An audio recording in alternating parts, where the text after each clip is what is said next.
Hey, kia ora koutou whānau. Welcome back to another edition of Big Hairy News on your Friday night. It's 10 p.m. Chewy, good evening to you, sir.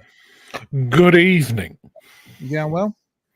Yeah, not too bad. Mad panic because I realised what the time was and just trying to get a few jobs done beforehand. But yeah, good. I've just been tutoring with my level, so if anyone out there in the chat tonight, if it sounds a bit off, if we sound a bit harsh or anything, make sure you let us know, because I've been playing around with some bits and pieces, but I can't tell how it goes out there. I can only tell how it is in here. Actually, and let's turn those. There we go. A little bit of an echo there because I have my speakers on still. In here. How are you? What's been going on? Busy day? No, mad quiet. So if anybody wants to come into my shop and buy a mobile phone, that would be appreciated. I've just been told that my mic's clipping. What about now? Is that sounding all right now if I talk like that? Just checking out. 1 2 1 2. Check one. Thank you, David. Appreciate it. It's good to have our producers out there, Chewy.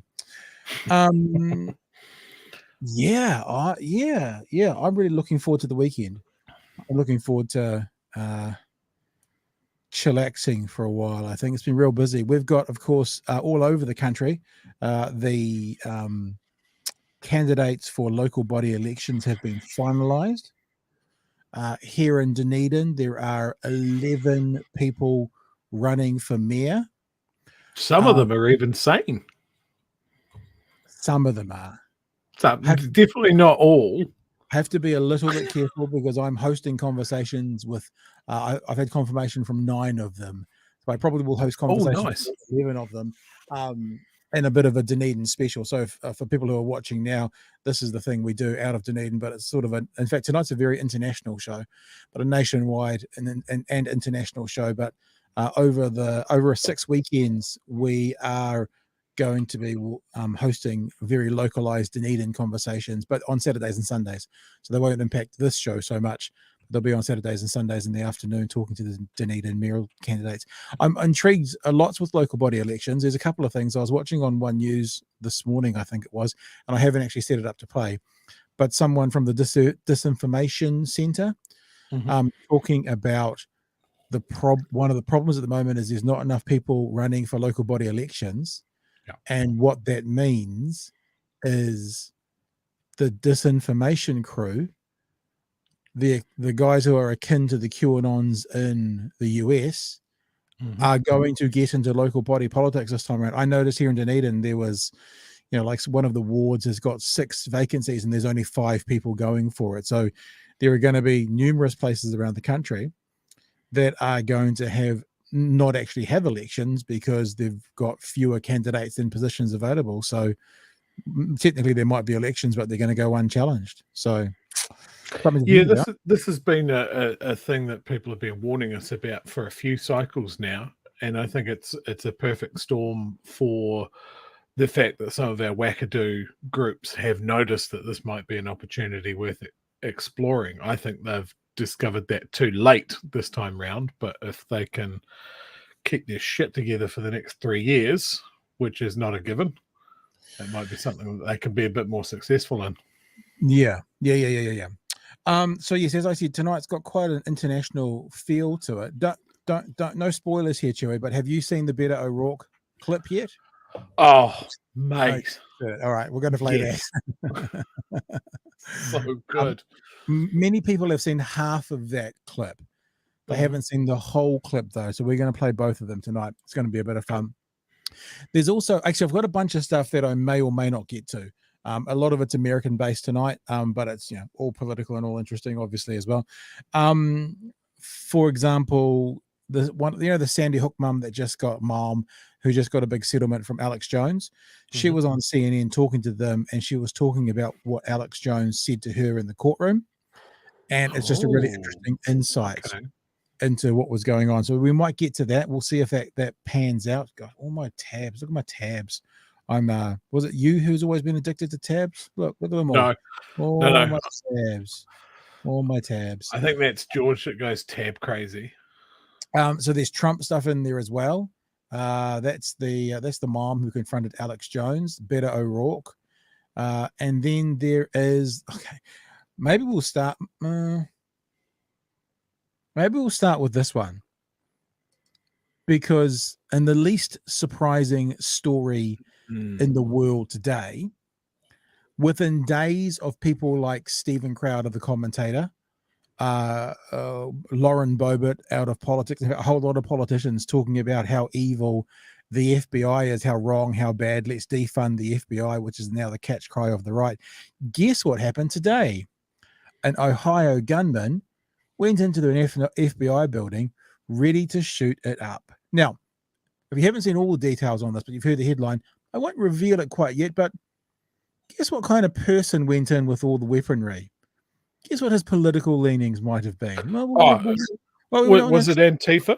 There's not too much. I think that's what the right is going to be saying, but we'll reveal the really surprising facts shortly. Tonight in Ohio, a violent hours-long standoff is over after authorities cornered a man who tried to break into the FBI building in Cincinnati. He's come to his injuries at the scene. At 9:15 this morning, the man entered the visitor screening area of the FBI field office, wielding an AR-15 style rifle and a nail gun, which he fired at people, according to two law enforcement sources. The suspect then fled in his car, speeding off onto the interstate. At 9:37, state police tried to stop the car, but couldn't, leading to a chase through country roads. Subject supposed to be armed with body armor, fired several shots at officers. The standoff in a cornfield lasted for hours, with more reports of guns. I mean, could that be more American?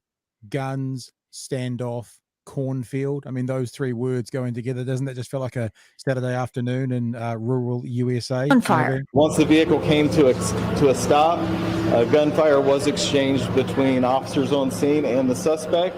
Residents were told to stay inside, and the highway was shut down in both directions. The suspect's motive is unknown, but the incident took place 2 days after federal agents searched Donald Trump's Mar-a-Lago estate. I think what the announcer forgot to do was the wink. The motives are unknown, but I wonder if there was like an audible one. I couldn't quite tell. FBI Director Christopher Wray was asked yesterday if he was worried the search could trigger retaliation against the FBI. Any threats made against law enforcement, including the men and women of the FBI, as with any law enforcement agency, are deplorable and dangerous. Some Republicans responded to the search warrant with calls to take down the agency, including one congressman who tweeted, "We must destroy the FBI." While online, some extremists made direct threats. Meanwhile, in Ohio, relief that a dangerous confrontation is over. State police say no law enforcement were injured. Right. You ready for the big reveal? This is the big reveal. You're going to go on. I'm ready to be shocked. You're going to be really surprised. Really surprised. He was at the January 6th insurrection. Mm-hmm. He is a loyal follower of Trump. His name is Ricky. So you know straight away he's a redneck. Ricky Schiffer. And did I highlight something? And this is an American name. And this is something that was on his social medias in the last couple of days. 2 days ago, after the Mar-a-Lago search, Schiffer posted, "People, this is it. I hope a call to arms comes from someone better qualified, but if it's not, this is your call to arms from me. Leave work tomorrow as soon as the gun shop / Army Navy store / pawn shop opens, PAWM.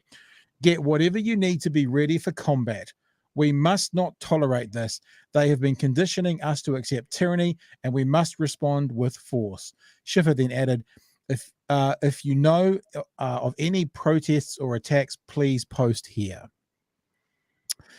So a Trump-supporting January 6th attendee being told all week by people like Trump and a whole bunch of right-wing politicians and media commentators that the FBI needs to be taken down.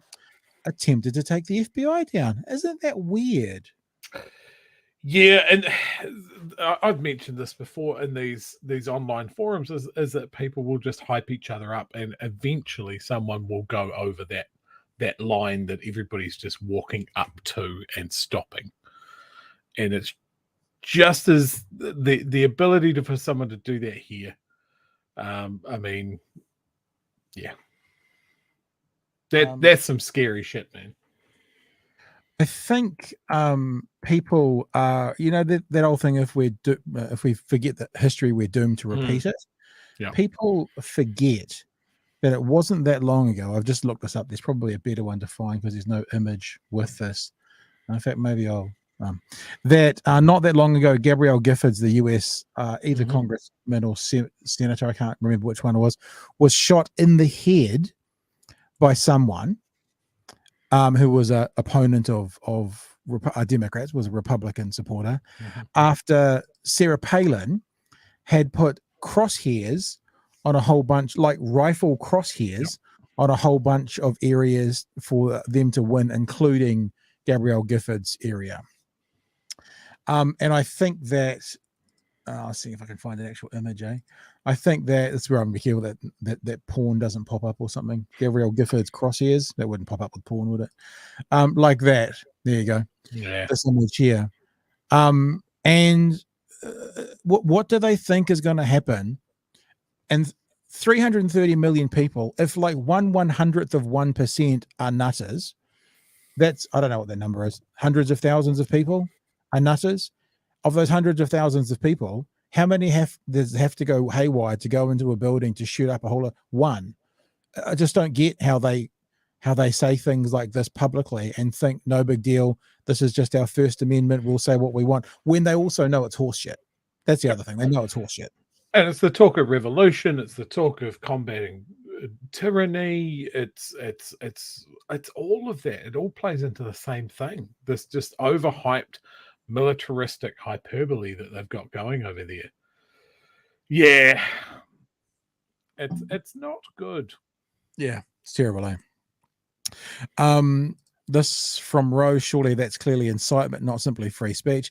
Now, I think the problem with in America, with the difference between those is probably for incitement, it needs to be something like, let's all march down to the Capitol.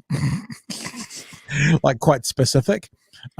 Whereas no one actually said, oh, no, I mean, like we need to destroy the FBI. Yeah, interesting question, right? I don't know, but the first speech is such a coverall for so many things. First Amendment, such a coverall that probably the bar for proving incitement would have to be quite high.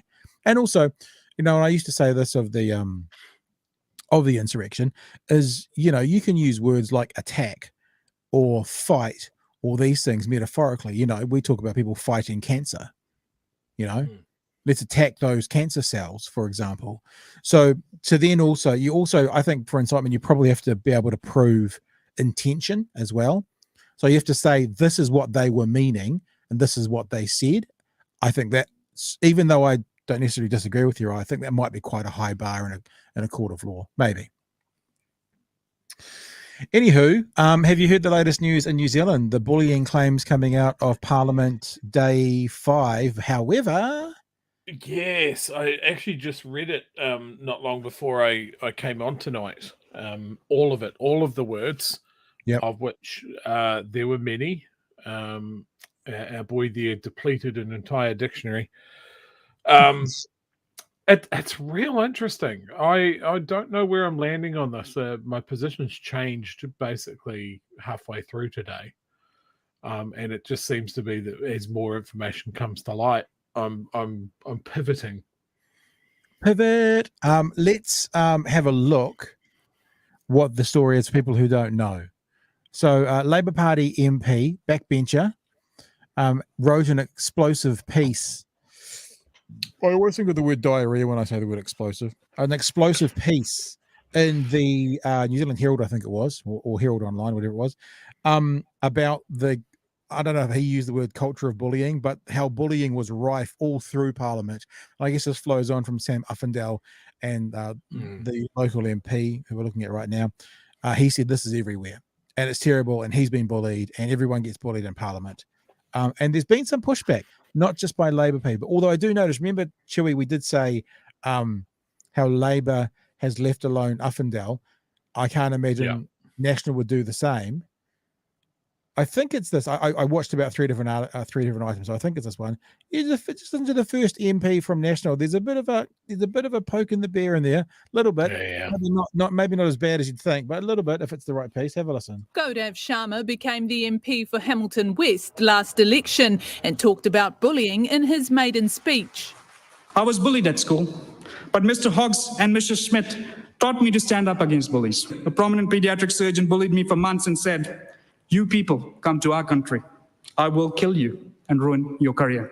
Now he says it's happening again, writing in a column, bullying is rampant in Parliament, promoted and facilitated by this very organisation, claiming there are no consequences for MPs bullying their colleagues, and those who complain are gaslighted and victimised further, even aiming that criticism at the very top. From what I can observe, I've seen no evidence of what has been framed as bullying, but rather attempts to create a constructive long-term solution to this problem. So what that means, and the story will go on to continue, we'll continue it on. What that means is the MP, Dr. Sharma, is saying bullying is rife, and everyone else seems to be saying Dr. Sharma has been bullying. So it's either one of three things. It's a classic example of projection, where he's saying everybody else is doing what he's doing. He's right and they're all lying. Or he's doing it to protect himself and protect his patch when he knows what he's doing. So one of those three. So that's where the story is going to go. Do you want to jump in before we keep going, Chu? Yeah, I think when this story first broke, I thought, okay, here's a man using current events to sort of get the message out and strike while the iron's hot. And I initially thought, good on him, speak truth to power sort of thing. As the day's gone on, I'm less sure now. Well, yeah, we'll hear, because it's a really interesting response from many of the MPs from both sides of the House, except for the First National Party MP. We'll have a listen. The situation, a welcome distraction for National. Is there bullying in Labour? Well, that's certainly what Dr Sharma is alleging from the Prime Minister's office down, and those are really questions best directed to the Labour Party. You see what I'm saying? There's just Labour left Uffindell completely alone.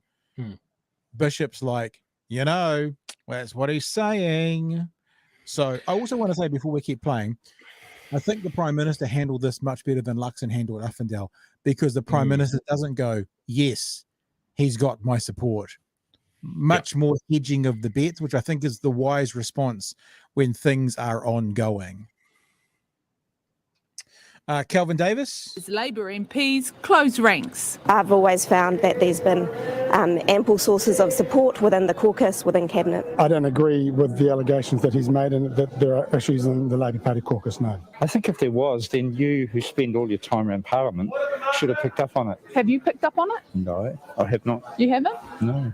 This afternoon, a former staffer told the New Zealand Herald Dr Sharma was controlling and there was a culture of bullying in his office. The MP says he refused to extend the contract of one of his staff because he was unhappy with their work. Ultimately, at its heart, this relates to an employment matter within his office where we've sought to find resolution, which hasn't always been welcomed. She adds interventions were put in place last year with a hiring pause on new staff. So is her MP a bully? Look, there's obviously were issues that have been raised that work has been done to try and work through. I'm not going to put a label on those issues. Gaurav Sharma remains defiant, highlighting his point on bullying, posting on Facebook a message from former Labour MP Darian Fenton saying he should have spoken to a union instead of mouthing off in the media. I do know that there are people who have reported that kind of behaviour. Not that I've seen. I mean, you see what happens in the House,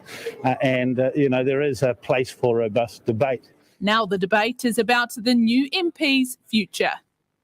There you go. That's the full story, Joey. Where are you landing now then, son? Oh, look, after reading through his screeds, I don't think I agree with him. I'm sure there is bullying that is going on In Parliament, it's a very high pressure, high stress environment, and it's had a culture of bullying in the past. But from hearing everybody involved, I just think it's a little bit of both ways, and that they've tried to step in and manage what is potentially an employment issue with the people working in his office. Don't know too much about Dr. Sharma, yeah, but the one point out of that story in his defense is if he didn't extend someone's contract in the workplace because he wasn't happy with their work, that's called being on a contract, coming to the end of the contract and having your employer go, this is not working for me. Nothing wrong with that. 100%, unless he was a complete dick about it. That's what a contract is. Most of us who have been on contracts, sometimes at the end of those contracts, don't get them renewed. So I don't see how that necessarily is a part of the bullying, unless he was like a dick about it and made it clear. Correct me if I'm wrong, and I'm not sure if I've understood this or how Parliament works to this degree, but my understanding was his argument was with parliamentary services and the staff that they supply for that. Right. And that he wants to get rid of someone, and parliamentary services are going, well, like, unless we can sort it, you're going through a lot of staff, unless we can sort this out, we're not sending more staff into your office. It was a very interesting kind of angle that the PM came in on, which basically said, we've been offering help, which always hasn't been welcomed. That was kind of like little there. But I think we don't know too much more about this than what we've just seen.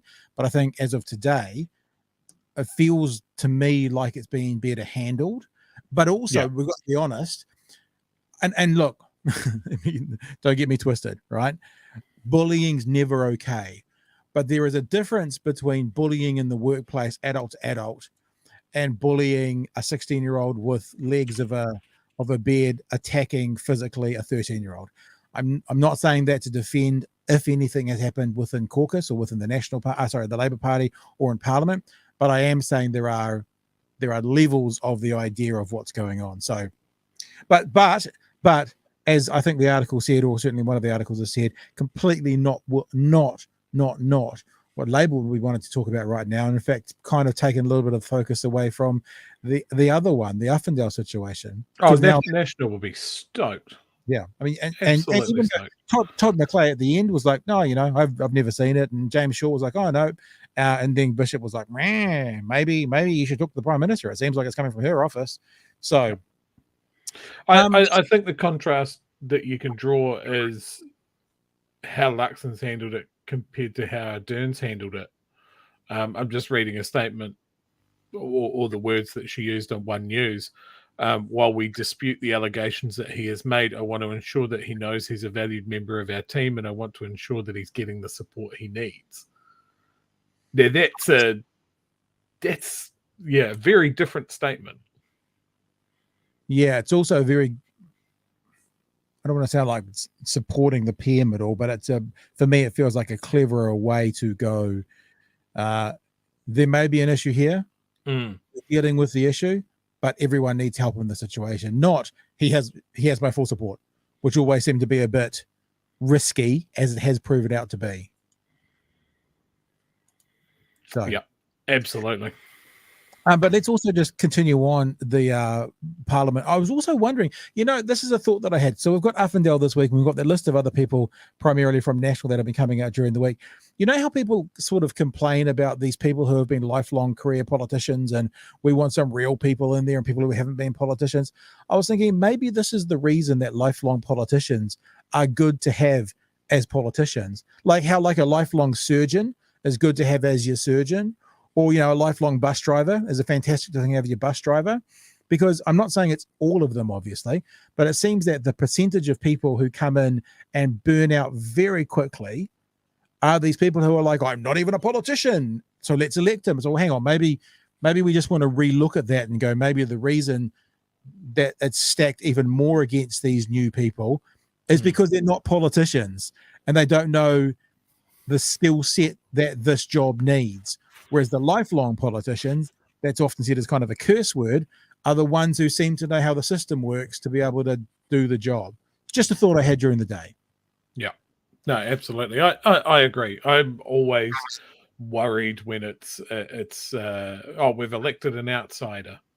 I was like, cool. So a guy that doesn't know how things work. Yeah. Yeah. That kind of brings us to the local body situation as well, doesn't it? I mean, all those local body MPs who, was it the right word?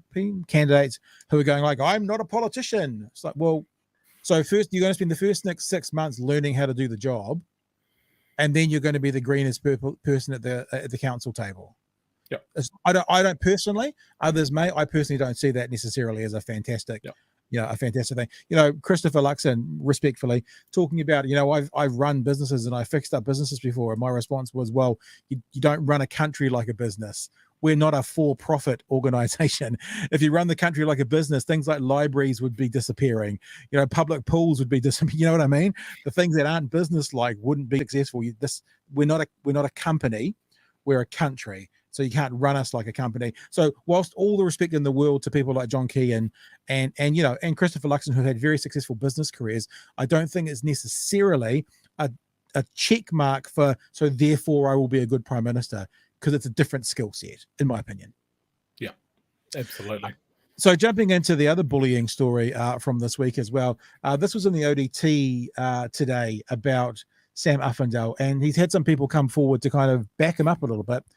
The ODT yesterday spoke to several of Mr. Uffindell's former teammates who played in the Dunedin Rugby Club alongside him in 2005.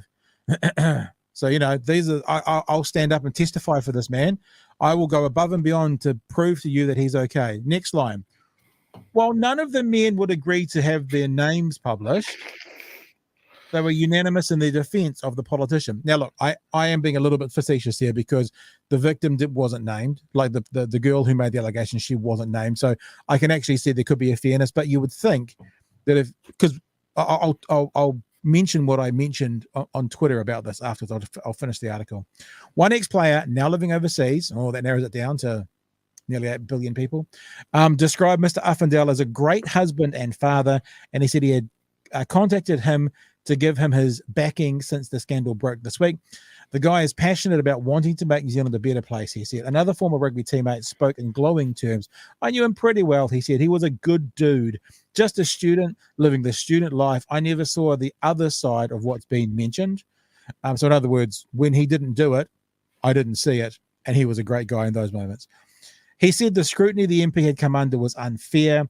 It's people throwing stones into glass houses. Unfortunately, some get crucified for something they do when they're young. That assault with a weapon. It's just when they're young. Now, this afternoon on Twitter, when I read that, this is what I put out.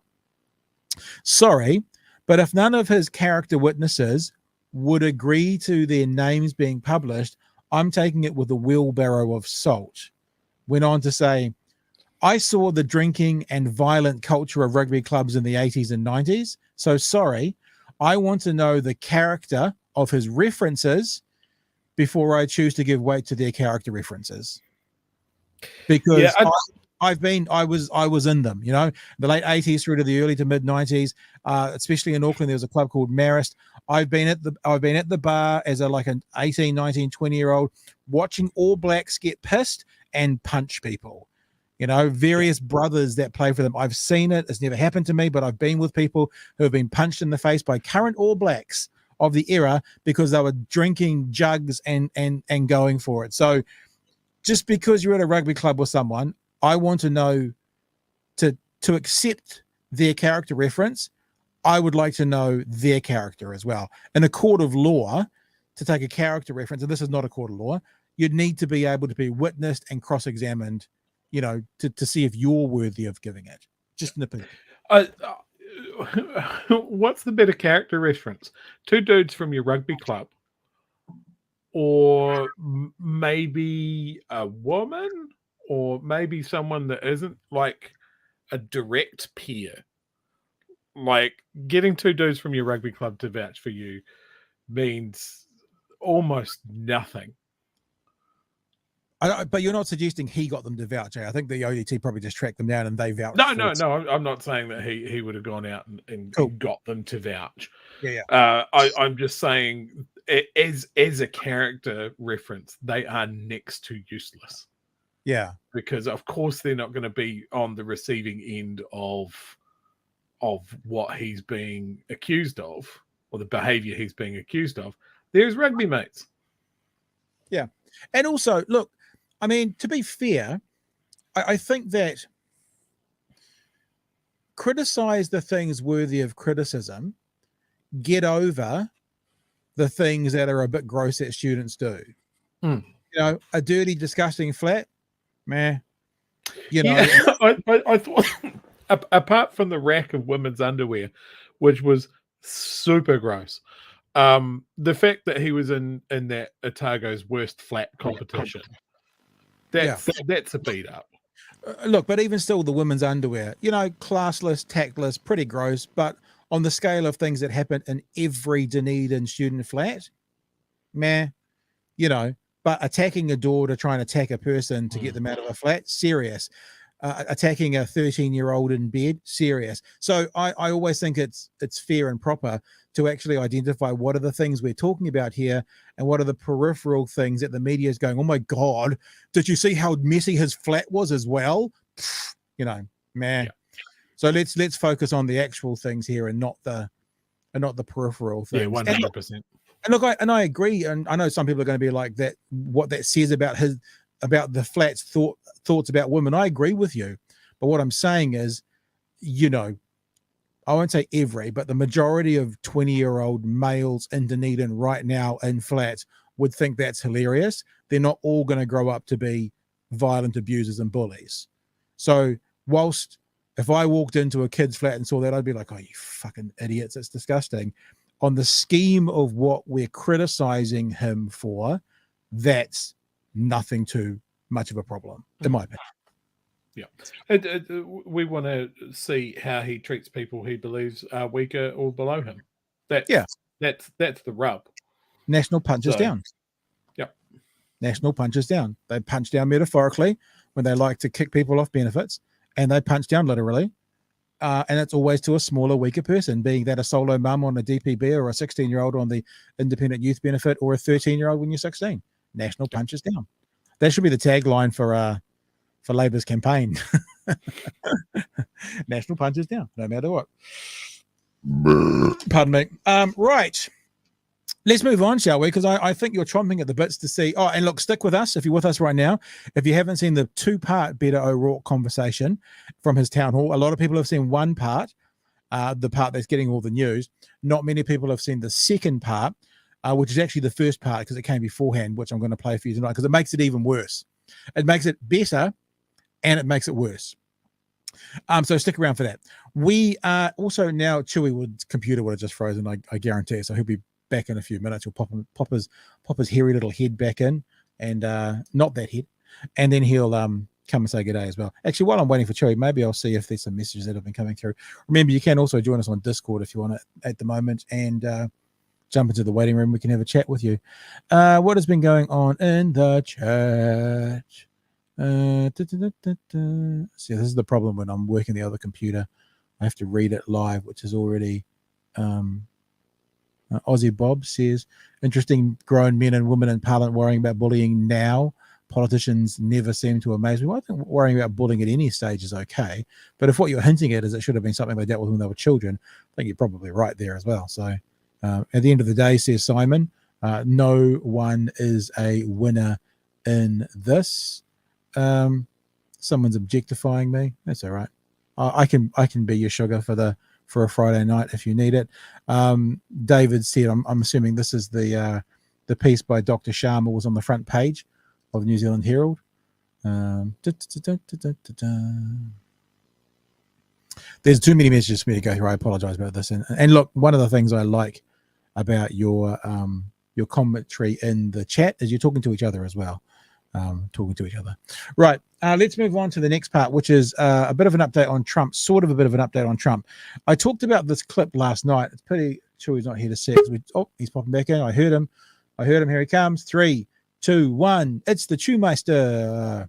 That's right. We were just padding, bro, waiting for you to come back. We didn't do anything, did we, guys? Last night I talked about this clip, right? It's Megyn Kelly speaking. Now, I don't understand Sky News Australia at the moment. They look like they're trying to be like the geriatric rural cousin of Fox News. Every clip you see on the internet at the moment is like, Jacinda Ardern is evil. Donald Trump's being treated badly. It's like this is Australia, Sky News Australia. It's really bizarre. So anyway, Megyn Kelly comes on. Yeah, she's on yesterday. This is a clip from yesterday, but it's going to lead into what the raid of Trump was all about and what Merrick Garland's done today. So she comes on and she wants to explain what the raid was actually all about. And it's not about, does Trump have classified documents down at Mar-a-Lago, his place in Florida? That's a mirage. That's window dressing. That, in my belief, is a lie by the Justice Department to justify its nosing around in Trump's home. What they want is what they've wanted for 2 years. They want proof that Trump orchestrated January 6th, that he knew it was going to be violent and wanted it to be, and that he knew he had lost the election and was actively defrauding his base and the American populace when he said anything to the contrary. That's what they're really looking for. They lied, in my view, to this judge. Yes, there's been a controversy about documents and whether he's got them, but that was a pretext for them to get in there and start nosing around for what they consider the Holy Grail. Well, so this is the thing, right? This is a setup. This is what the American right commentary world is doing at the moment. They've lied to the judge. They got in under false pretenses. We need to know what the warrant had to say. This is all bluster and bluff, right? There are many people saying, we want to know what, give us the details. We want to know what the details are. Donald Trump was the person who released the information that there had been a raid. FBI don't do that. They keep it, they keep it a secret. They don't tell anyone. Donald Trump came out and told the world that his place had been raided. That turned it in to something of public interest. So you've got the right in America talking about defund the FBI. You've got the right in America saying we need to know what the truth behind this is. And you've got Donald Trump going, look at me, they raided my place. So the whole world now wants to go and get on. So what does the Attorney General Merrick Garland do? He comes out today like a gangster and basically says, you want to know? Because we did it the right way, kept it private, but you guys want to know? Oh. Good afternoon. Since I became Attorney General, I have made clear that the Department of Justice will speak through its court filings and its work. Just now, the Justice Department has filed a motion in the Southern District of Florida to unseal a search warrant and property receipt relating to a court-approved search that the FBI conducted earlier this week. So you want to, hang on, douche on the table. You want to know? You guys actually want to know why we went in? Oh, okay. Well, we'll just unseal the documents, and then everyone will know. That search was of premises located in Florida belonging to the former president. The department did not make any public statements on the day of the search. The former president publicly confirmed the search that evening, as is his right. Copies of both the warrant and the FBI property receipt were provided on the day of the search to the former president's counsel, who was on site during the search. So the warrant is obviously the reason that they want to go in. The property receipt is basically things they were looking for and things they were taken. It's a receipt. Here you go. This is what you've bought. It's written on the receipt. This is what we've taken. It's on the receipt. Or this is what we're looking for. It's on the receipt. The search warrant was authorized by a federal court upon the required finding of probable cause. Oh. The property receipt is a document that federal law requires law enforcement agents to leave with the property owner. The department filed the motion to make public the warrant and receipt in light of the former president's public confirmation of the search, the surrounding circumstances, and the substantial public interest in this matter. Created by Donald J. Trump. Got a couple more clips to play, Chewy, but there you go. What are your thoughts? I think it's spectacular. You want to play media games? Well, guess what? Department of Justice can do that too. We're going to do this unless you tell us that you don't want us to. Exactly. As a hell of a play. Exactly. It is a complete bluff caller.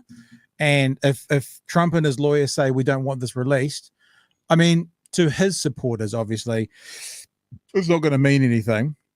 But they'll spin it. You know, people who plead the fifth are guilty. No, I plead the fifth because I needed to. You know, of course I'd be happy to show my taxes. They're just going through an audit at the moment. No, I would release the warrant, but my lawyers have advised me not to. And what the warrant won't show, it doesn't release a lot of information. I've watched several bits of content on this during the day, but it will probably talk about the probable cause and what they're looking for. Now, that's already been talked about. There are some people, if you haven't heard, who are talking about, and I can't say this word, I don't know why, it's one of my foibles, talking about top secret nuclear documents. Yes. Like nuclear weapons documents. He's got those. Why the fuck would he need those? Well, unless, of course, he's got a mate over on like a big land mass somewhere else in the world that might want to know a bit more about what's happening with the American nuclear program. Maybe. The spicy rumor that I saw was that he was trying to supply that information to the Saudis, right? Which would be interesting. But yeah, there's a lot of people that would pay good money or forgive big debts to get some nuclear secrets. Yeah, baby. So everyone's favorite husband, George Conway, he was on CNN today, and he was asked by the reporter, or he talked to the reporter about what they're actually looking for at Mar-a-Lago. We're talking about dozen, I don't know, maybe 24 boxes, who knows, of materials that of the highest sensitivity. These are things that the President of the United States received. Okay, this is about the most sensitive of sensitive information you could imagine, and he viewed them, because he is the world's ultimate narcissist, as his property, and he thought he could just take them, and they belong to him, just like the election belonged to him, just like his generals across the river at the Pentagon belong to him. It's all about him. It all belongs to him. And some nerd librarian wants to take that away from him. Some loser librarian. No, he's not going to do that. You could see exactly how this happened. And this could be the thing that really takes him down. Now, I mean, there'd be a lot of people that would be going, "Yeah, I hope this is the thing that takes him down." But I mean, whether it is or isn't, how many times have we heard that before? So he's like a cat with another 9 cats inside him. He seems to have so many lives. Says that Donald Trump. So who we're looking at right now as well is the Watergate whistleblower. So there's some history there. Yeah. He was I think the attorney, should I read it? The former Nixon White House counsel, John Dean. Yeah. So he knows about this kind of stuff that's going on. And he talked a little bit more about what the FBI are looking for. And from what the reporting is, it indicates this was probably top secret information that Trump has squirreled away and refused to turn over. Top secret is really important. It isn't classified that way unless there's an expectation that it could cause exceptional damage to the national security. Wolf, that's serious. And that's why they obviously moved to get the property back in their own custody. So there you go. There's all my clips. Here's a bit of an update for you, Chewy. I know this is your bag, baby. What are your thoughts? I saw a tweet yesterday. Oh, it was actually this afternoon. Someone going, "Look, I don't have any legal or political expertise, but what I have been is a bit actor in crime dramas. And look, I'm not telling the FBI what to do, but maybe it's suspicious that Ivana Trump had 10 pallbearers for a 73-year-old woman that was buried under Trump's golf course. Maybe that's where the documents are." And I was like, yeah, that's crazy. But all of this is crazy. That illusion I was talking about the Saudis, this is where I saw it. Who's Jad Legum? He's validated. Who is he? Do we know? Yep. Information to accountability journalism, DMs open. Yeah. Okay. Whistleblowers raised grave concerns with Trump administration's efforts to transfer sensitive nuclear technology to Saudi Arabia. God. I mean, he was at their golf tournament the other day, so it's like golf tournament for nuclear codes. Why wouldn't you? Yep. He remembers this report because he wrote about it when it came out in 2019. Since leaving office, the Saudis have invested $2 billion through Trump's son-in-law, Jared Kushner. That's the Candyman, isn't it?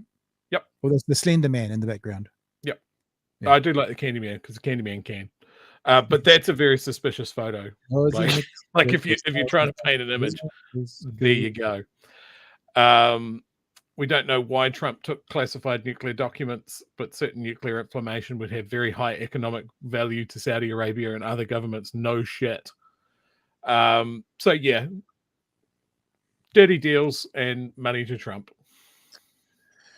Oh, there you go. So look, I mean, we're not back in until Monday night, so there's like 72 hours. It'll get more and more and more and more on there. Oh, Kim's telling us about Crystal Ball. I love Crystal Ball. I'm in love with Crystal Ball. Crystal Ball thinks he probably just incompetently took them and then just decided to be uncooperative with giving them back. Really? I thought that makes sense. I don't know.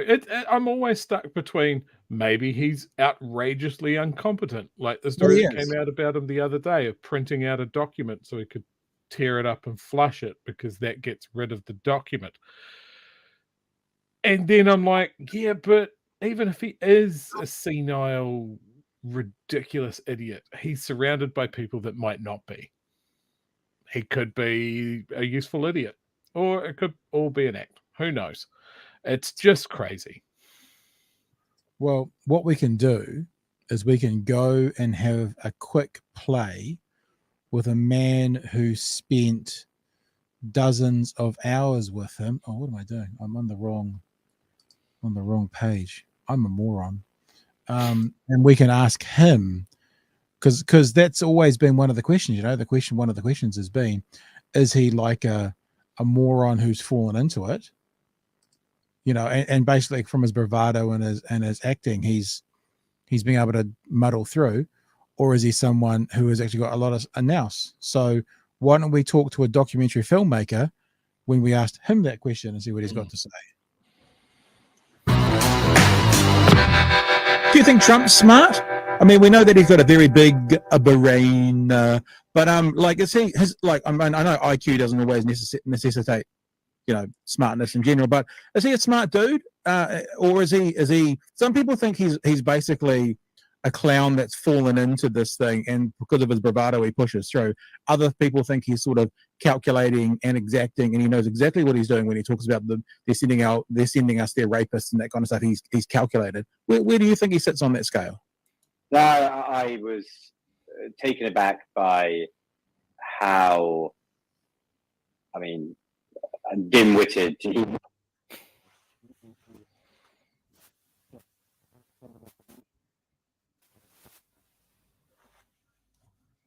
When he tries to describe him in a more colloquial way. Let's have a listen to what he is saying.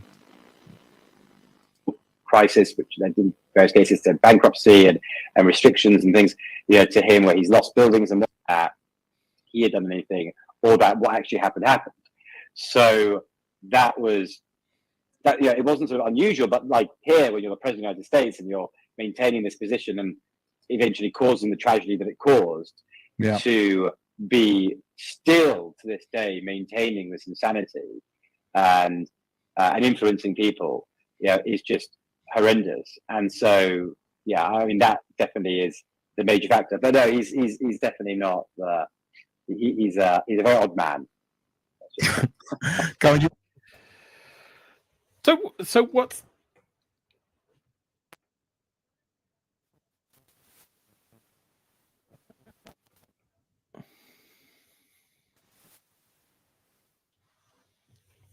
Holder, if you haven't seen that episode, Alex Holder, who made the Trump documentary series unprecedented and spent hundreds of hours. I think I had 300 or 400 hours of footage of Trump, Trump's family, and Trump's orbit. So if anyone's going to know if he's a moron or not, it's someone who spent all that time with him. So I'll go with his witness testimony, Chewy. So what's the scarier thing?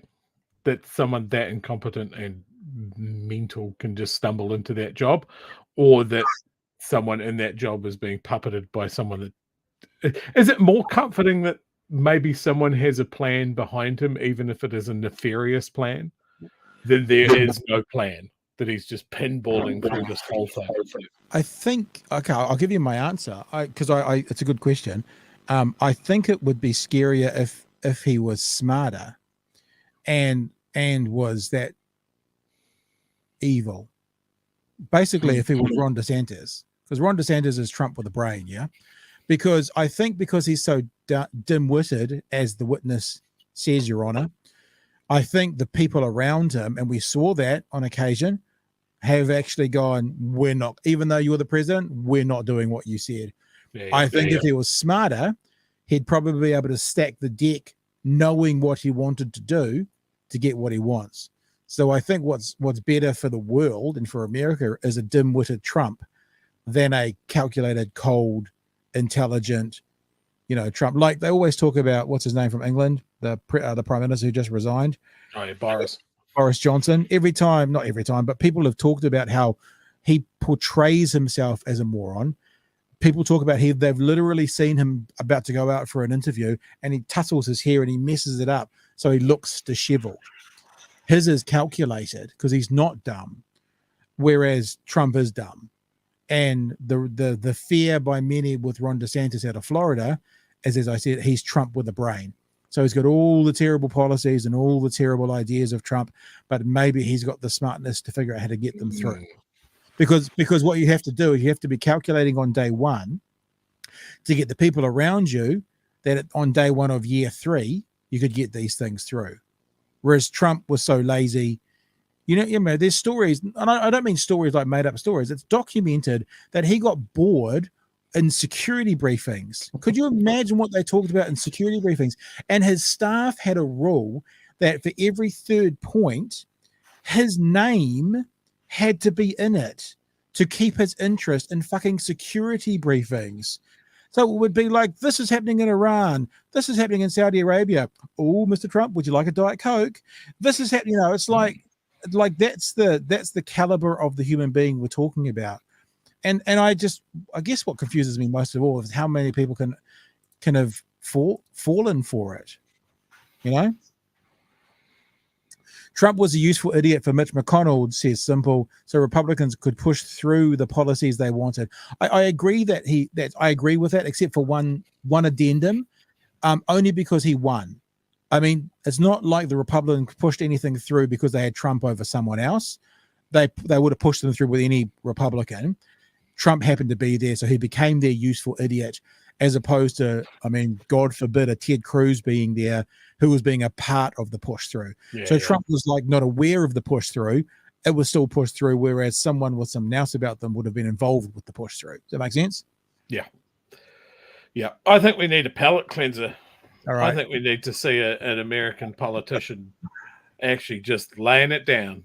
All right. So here's many of you would have heard about the Beto O'Rourke commentary today and what happened at one of his town halls. Now, what not many people have seen, it is on his feed, but when I've been watching, I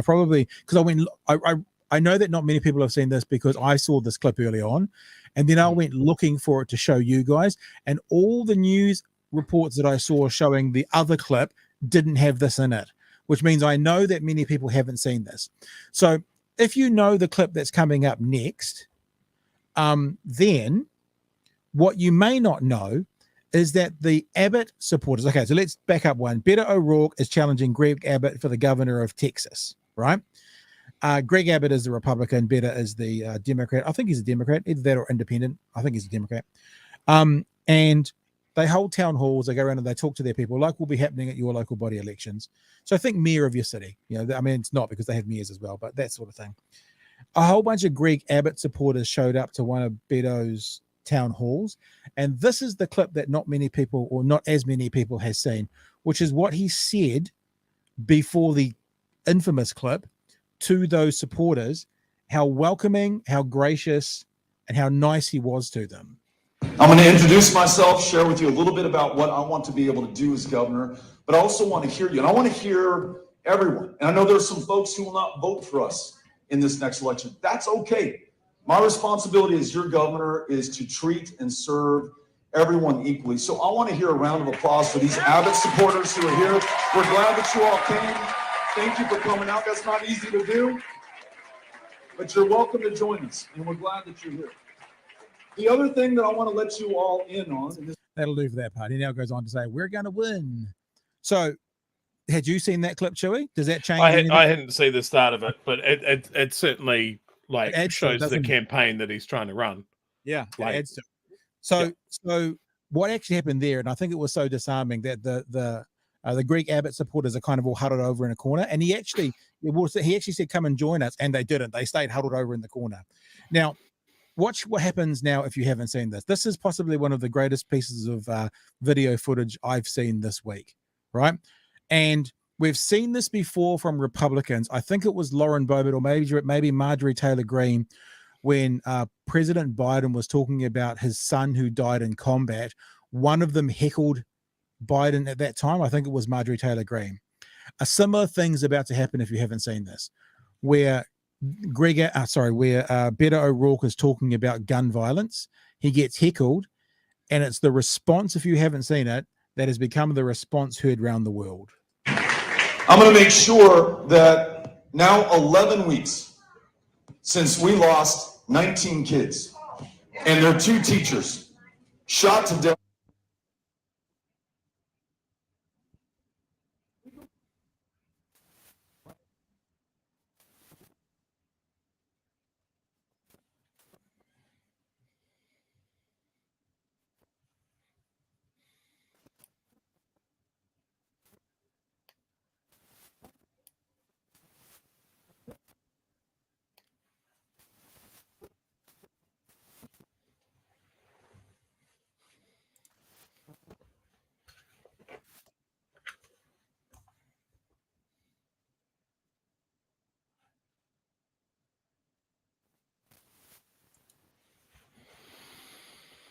Hey, Pat, I don't know if you can hear me, but we've lost sound.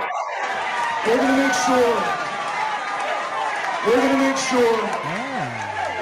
sure that our kids who are starting their school year right now, that they don't have to worry about somebody walking into their school with a weapon like this, that we take common sense steps, we find the common ground. Okay, that's very strange if we've lost audio. I apologize about that. I didn't change anything. I wonder if it's had a bit of a glitch. Can you hear, people who are listening, can you hear sound now? I'm going to make sure that now 11 weeks since we lost 19 kids and their 2 teachers. Yeah, I lost sound at the same time, so I can hear this, and now I've lost sound. You've lost sound as well? You can hear it. Jay's saying yes. We can hear the clip now, by the way. So you could hear that? Play it now. Play it now? In combat, legal. And then gone. Put up as well. Geesh. I'm getting mixes between no sound and sound. I'm going to play this again, and I'm going to watch the clip. I'm going to watch the chat. Tell me if there's no sound. What a setup. But did you hear the first one that I played? Yeah, fine. I think it might be the levels are too high, maybe, on the video. All right. I'm going to play it again. Do I have to set the whole thing up all over again? I won't set the whole thing up all over again. Talked about the what's it called? The heckling that Biden got from Marjorie Taylor Greene. So I'm going to push play. National hacking my page, says Paul. If you please just tell me if you can't hear it, and I'll stop and we'll move on. But I'm just going to hit play, and I'm going to watch the chat to see if you guys can hear it or not. Here it comes. Don't say yes now, Kim, because I'm not playing it yet.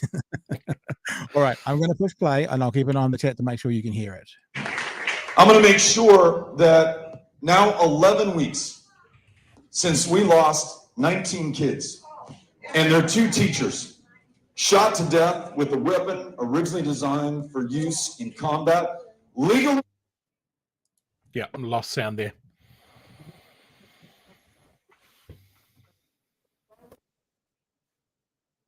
Yeah, sound's gone.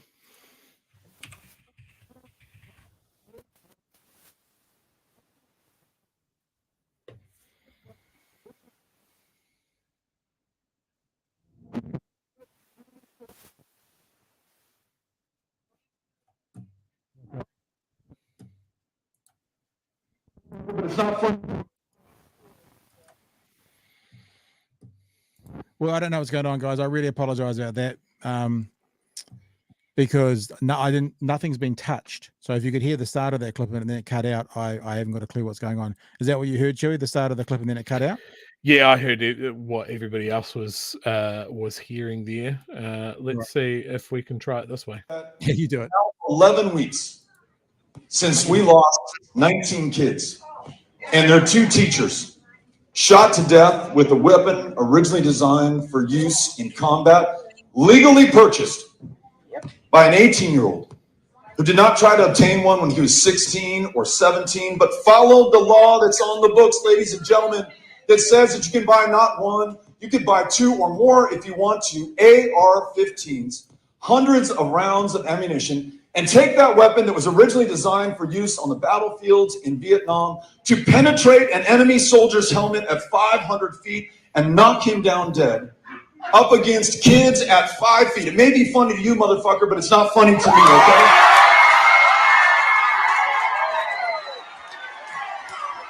But I heard all that from you, Chewy. Hopefully people did. You obviously heard it, Chewy. I'm going to make sure.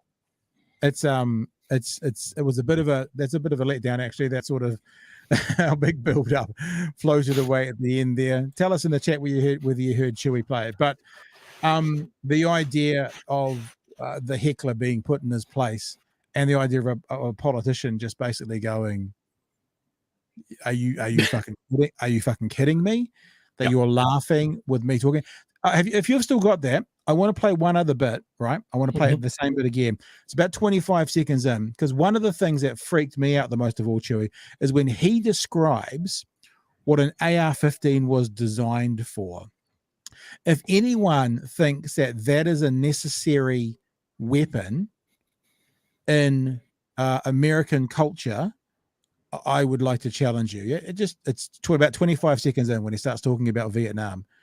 I just want to play that. I would have played it for me. See if you can play it. Follow the law that's on the books, ladies and gentlemen, that says that you can buy not one, you can buy 2 or more if you want to, AR-15s, hundreds of rounds of ammunition, and take that weapon that was originally designed for use on the battlefields in Vietnam to penetrate an enemy soldier's helmet at 500 feet and knock him down dead, up against kids at 5 feet. It may be funny to you, motherfucker, but it's not funny to me, okay? I just think that's sort of terrifying. The idea that this is a weapon that was designed to take people out 500 feet and go through a helmet is now in the hands of anyone above 18 in America who wants to use it for, well, God knows what. It's certainly not a hunting rifle, but yeah. So there we have it. There we have it. Yes. From David, that level of righteous anger is needed in left-wing politics today. Yeah, absolutely. Get angry. Show your teeth. Yeah. Call people on this bullshit. It's being passive. It's, you know, sometimes some ideas are so repugnant and so evil that you can't just both sides it. You've got to really slam it and just put it to bed. Yeah. And I mean, it's the thing about both sidesing it, especially in America, is actually in America, this argument is kind of over because common sense gun law reforms, as they say it, is supported by like 60-70% of the population. It's even something like 48 or 52% of Republicans support it. Yeah, it's really, really high. I know the survey that you're quoting, and it was just, it blew me away. I knew that it wouldn't be, I knew it would be surprising, but when it was so high amongst Republican gun owners, that were like, yeah, our laws are fucked and we need, because, you know, and I'm sure it comes down to, like, when I go down to the range or when I go hunting, I see people that should not have that gun. I'm a responsible gun owner. I know that a lot of people aren't, and that's where that's coming from. And I guess when it comes down to, if you want to protect yourself, protect your home, a Glock, what else do you need other than a Glock? I mean, if you're having a robber coming into you, and look, this is a whole nother conversation because this is not actually what the Second Amendment's about. It's not about protecting your home from robbers. It's about forming a well-armed militia to fight against a tyrannical government. But, so be it. We're talking about that. How much do you need that weapon that was just described that could go through a soldier's helmet at 500 yards versus a Glock? Versus a handgun. It's just if it's for shotgun. Yeah, shotgun, says Roe. Yeah, exactly. Exactly. And a shotgun could then be used for duck hunting. It's actually got a genuine need. So I think if people are honest, when people go, because it's my right, it's sort of argument over, because, I can swear and curse at you and use foul language right outside of primary school because it's my right. But we all know it's not the right thing to do. But I've got the freedom of speech to do that. You know what I mean? Yeah. Simon here saying a lot of Republican voters are for reasonable gun control. It's just the politicians that are reliant on the money from the NRA and the gun rights organization, and I would include the gun manufacturers in that as well. They're part of the money pipeline. As far as you're talking about people, I need this weapon to defend my home. The single best one, in my opinion, would be a shotgun. If you were trying to steal a TV and you just heard someone rack a pump action shotgun from somewhere in the house, you would be gone so quick. Yeah. It's like, oh, time to go. Yeah. And if you don't believe that clip's going around the internet at the moment about the guy trying to rob the store. Have you seen it? The convenience store? Oh, and there's a shop owner behind the thing and shoots him with a shotgun, and the guy runs out going, she shot my arm off. She shot my arm off. You don't actually see the arm falling off because they wouldn't be allowed to show that even on like YouTube. But, evidence in and of itself that's a form of defense should somebody need that. Yeah. And as far as taking on a tyrannical government, where the King of England comes back or something, or maybe their government gets out of control, you having an AR-15 is not going to help fight the US Army, as many people have found. If they really were a threat from you, your house would be atomized by a drone that you never even saw. All right, team. Apologies about that glitchy stuff at the end. I was just thinking, Chewy, this is going to, because we do the audio podcast. It's going along down the bottom of the screen at the moment. If you want to check out our audio feed, we're doing all right in the charts, actually, Chewy. We've been as high as, I think, number 11 or 12 in the Apple charts. We've been as low as about number 150. I think because we go out every day, sometimes we get higher hits and sometimes we get lower hits. So if you want to listen to the audio podcast, which is just literally the audio of this podcast, then you can Google BHN, as it says there, hashtag BHN, or just look up Big Hairy News on Apple, iTunes, or Apple Podcasts, it's called now, isn't it? Google Podcasts, Spotify. We're on Rover, the MediaWorks product as well. And I was just thinking, because this will be the first one I've ever had to edit. I will edit this. If there's big gaps of silence in the thing, I'll take all of that out and I'll actually edit it and make it sound sweeter, like the old audio engineer I used to be. Like there was never any mistake at all. Never any mistake at all. All right, guys. That's us for the week, I think. Thanks, Joey. It's been fun, mate. Love hanging out with you. Love chatting shit with you. Thank you all for joining us. Appreciate the eyeballs. We have decided that this is our last ever show. I'm just kidding. Jesus. We go out on a high. Yeah, when we've just all fallen over. Yeah, I'm so depressed about that technical. That's like the first technical glitch we've ever really had. That's not bad, I guess, for 120 episodes, 110, whatever it's been.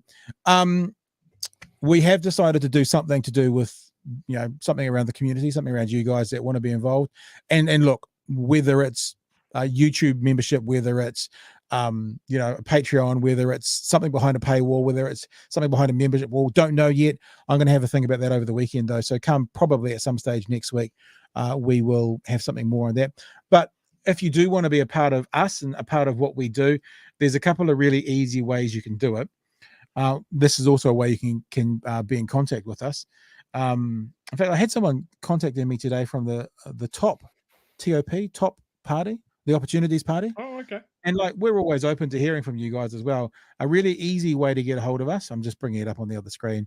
There's no audio, so it's not going to cock up on me, is through the Facebook page. Facebook page only started up a couple of weeks ago, so it's still really small.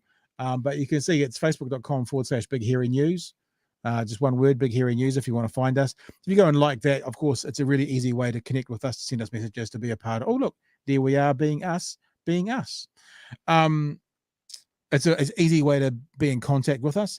And of course, you can follow me and Chewy on Twitter. That's if Chewy's still on Twitter, because he tends to lose his account every, is it 3 to 6 weeks now? What is it? Look, Leo Malloy's out of the Auckland mayoralty race, so me saying that he should be stuffed inside a sandwich bag and thrown off a bridge probably won't happen again. But as we've seen, Christopher Bishop is still saying things to the media. So who knows? I could snap at any moment. All right, guys, have a great weekend. Go the All Blacks. I'm particularly interested in seeing what happens on Sunday morning, and we will see you Monday night. George will be in, I'm pretty sure, for another edition of Big Hairy News. Chewy, thank you. Love you to bits, and we'll catch you next time. Hooroo team.